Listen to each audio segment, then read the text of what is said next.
Well, I do not have time very much anymore left. You have 20 minutes. Okay, thank you very much.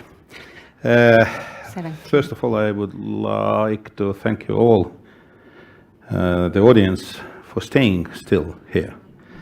It has been a long and intensive day, and obviously I'm very proud that I'm the last anchorman to present something. Secondly, I think that several issues haven't been touched along this day. For example, the new patterns of workforce migration haven't been touched at all. And it's something which should be taken into account because majority of the argumentation presented so far, and including mine, actually, to be frank, have been and will be, in my case, about not temporary, but immigration, which is providing permanent settlement or permanent settlement-related immigration, which is not exactly the case anymore in many, especially in higher qualified workforce migration cases. And of course, I am not focusing on the segmentation of the immigrant inflows, because generally it has been a kind of overall pool, and even the previous presenter was putting together all the measures included for those who are, let's say, economical migrants, and for those who are, for example, refugees. It's very tough job anyway, so I'm not going to stress it. But anyway, there is a reason for Estonia, particularly for Estonia, to go diverse, and that's the reason why I'm advocating qualified immigration. From pure rational point of view, somebody during this day, it was German professor probably, has said a sentence which I love very much: migration works when migrant works. That's the key. At least for entrepreneurs, at least for the real economy needs, at least for the actually society also, but I'm not talking about the other measures and other dimensions, sorry, but I'm talking about particularly this economical aspect. I'm not an academician, but during my pretty dynamic work experience from different diverse companies, including both international and domestic, along with some experience in public sector, I have drawn some conclusions of mine which might be discussable, but under discussion and may be challenged, but it's my point of view, so I'm not representing any institution. Wow, sorry. This chart is here only for one thing, just to prove that we are not catching up. We are catching up economy, but we are not catching up actually. Why? We can argue about that, but one thing is for sure. One of the reasons actually, which are very important drivers, are that the world with fewer young people, economic growth will be harder to come by. And it's not mine, it's foreign policy, the spring issue. And for catching up, we need efforts of people, as the general thumb rule or fist rule has been so far, has been in Europe, inclusively has been 1% of population makes, additional population makes accordingly 1% of GDP growth, but automatically. At the same time, like in Europe, in Estonia, the population is shrinking, qualified labor is in shortage. Government obviously can offer incentives to boost fertility rates, to lure more adults into the workforce, but these half measures can only partially offset the larger forces at work and have time-related impact. It takes decades to have an effect. In our case, we do not have this time.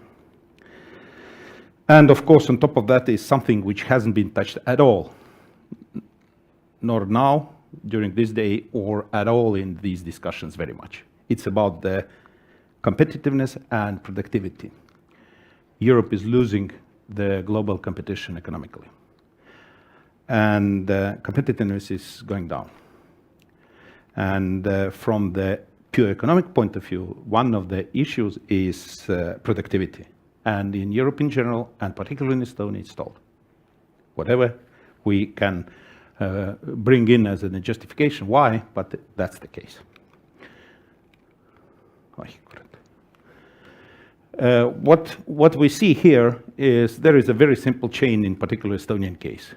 Growth of costs with the shortage of resources. So simple it is. We are actually facing this right now here in our economical development. If we look at the sources of growth, economical growth for Estonia, right now we can see that actually it's not productivity. It's not labor force, it's productivity now, and it's becoming more and more important. So we have, but productivity growth has limits, natural, logical limits. It's related to many other things, to investments, everything else, regulatory base, traditions, whatever, but still it has certain limits for growth dynamics. So we need, even to compensate the losses, and I'm talking now about losses which we are facing now, from economical point of view, we need additional workforce. If we look at the working age population, we can see that the pool of this unemployment for usage is very small percentage, actually, for real economic needs nowadays. The inactive population is also declining, and working share is growing. So basically, still with all this, we have a problem of net migration and natural change, and we see here graph which has happened so far. And on top of that, we have a problem of working age population which is declining and substantially. The reasons are listed here in this chart, and it's a key. For people from real economy, this is the key, actually. What we see here is that we are losing because of net immigration. We are losing because of population decline, and we are losing because aging of population. So basically, by 2025-26, which is actually seems to be, for me at least, not being a specialist, kind of common for the region in general, not only for our country, but also for neighboring countries, there is a kind of demographic, how to say, lowest level demographic point, around 25, 26, 27, in all countries, including ours. So minus 13.3% of predicted loss of workforce. So it will have an impact in reality in our life. And if we add the demographic challenge we are facing here by UN statistics, as you see in the chart, if we have this problem of shortage of qualified labor force sectorally, for example, we see here seasonal demand for labor by services, construction, and manufacturing sectors. It's percentage of companies who have declared that because of the shortage, they are not doing something, or they are losing, let's say. So it shows that we are in trouble, actually, already.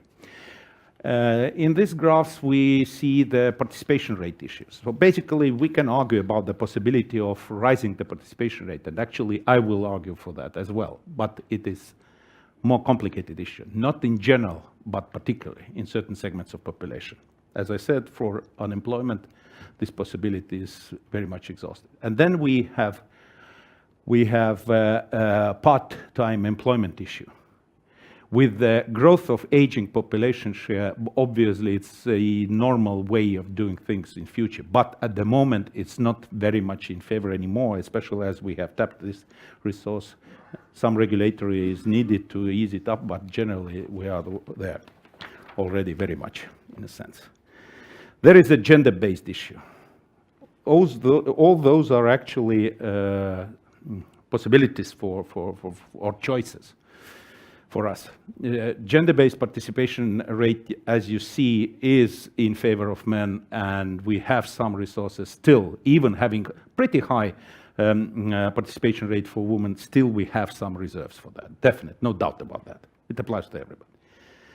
On the other hand, as you see on OECD statistics, the prediction is that if they will use this tool, this gender-related participation rate tool rightly, OECD countries in general averagely will rise their cumulative GDP by 12%. It's substantial indeed. But still, in many countries, it's much bigger, the pool, the reserve, than in ours. We have this age-related or age-sensitive related possibility, which you can see in this chart that as usually in every other European country, there is a higher rate of unemployment for young people than for elder people. And we have specifics of the regional distribution. And it leads, people are moving along with the work. And this chart is actually reflecting a prediction which has been made by Tartu University people about the shrinking regional centers. If it goes by natural ways like they have designed so far, it leads to the drying up of businesses and accordingly people from many regions of Estonia. On top of that, we have proportionately or unproportionately, to be precise, high rate of pension neared people in some regions. We have disproportionate representation locally, fertility-aged women and men. So all of these issues are actually challenges. Here are projections of structure of labor demand by 2024 by Minister of Economics. And I would draw your attention that actually the need, the real need, is for specialists. These specialists, not for unskilled labor, like it's usually used as a fighting tool during the discussions over the immigration. It's not. It's actually about specialists. And this is official, and I would say even very, I would say, modest projections from the ministry. So this is something which we have to deal with. Growing mobility and migration. Kristina Kallas have spread around the data that by her count it's about 109,000 something, almost 110,000 people outside Estonia. Basically it's an emigration factor, and more than a half in Finland. So this is one thing to tap, one resource, one pool to tap. Then we have to deal with drying up of regional centers. What I mentioned briefly, it's about first of all, young women moving out and men following. This is the reality, real thing which is happening right now here in Estonia. Then we have this young people participation rate issue, and it's also regional disproportionate, as we know. Then there is a disproportionate growth in the public sector employment, which drains resources from the private business sector. Then we have problems with educational training problems, which are not matching the needs of economical development. And we have very vague support schemes for the first of or part-time or elders employment, and absence of respective tax initiatives for businesses, which is definitely a possibility. Then we have immigration as a source, as I said. 6 main obstacles, mainly in hands of the government and public sector. 2 of them listed first. They are partly objective. The red tape issue is definitely the government's issue. Deficit of the foreign language-based social educational infrastructure is definitely a government-related issue. And still poor living environment in general is, again, a bit questionable how much it's government issue, how much it's general issue here. But anyway, for high-end professionals, there is a specific need for specific support program, centralized program in a sense even. The rest is geography, and unfortunately, the bad skiing weather is not in our hands anyway. Challenges ahead. So we have investment problem, but the investment problem related very much by all surveys, related very much to the shortage of qualified labor, to qualified workforce. Productivity growth issue, which is also low, and we have this working force pool shrinking problem, for which I have listed 4 options, which we need to tackle, and I would say that all of them are actually one way or another related to the public sector activities, or role, or at least participation. Of course, entrepreneurs should take more active role as well, but as more than 95% of Estonian enterprises are actually not even SMEs in international scale, but just SS, so basically small and only small.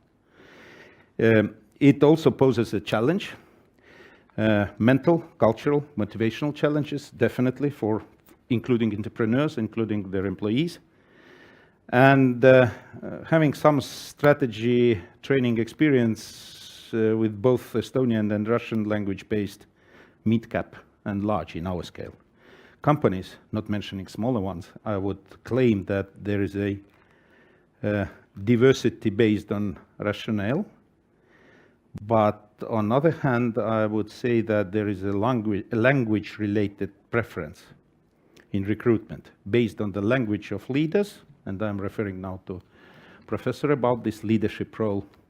And especially in small companies, it's about traditions, about organizational culture as well. So basically, having 95% of companies here in Estonia, we have to deal with them a bit differently than with medium and larger scale companies who have export markets, specific needs, more sophisticated recruitment policies, everything else much more in place. It's an easy target, let's say.